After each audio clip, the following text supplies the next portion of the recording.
Hello, Oddjob Dewey here, and today's little video is on how to install a floor register or a floor vent. And the first thing you're going to do is get out the old one, and usually this particular one that you don't see here anymore was just pressed in. It just sat in there, and so I just took a little pry knife, pulled it up, and then we got the carpet done. And so now we're getting ready to do a new one. So the new one, what you do is you measure this here.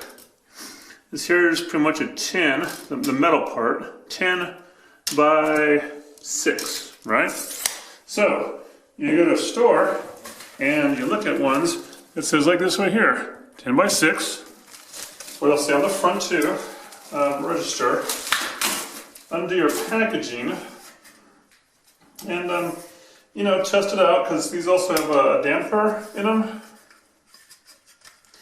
And so you got like a little wheel thing here on the side, or a lever sometimes. You can twist it to open and close it. So now it's open full. And then you just figure out which way you want it. Which if I were to close it some, okay, so these both turn different ways. So I just open it back up here, full, and just line it up and press it in. And there you go. You don't have to step on it. And that's it. So if you have registers or floor venting that are old and rusty, or you just want to maybe update the decor a little bit, not so hard to do, right? Just plop them out and plop them back in, basically.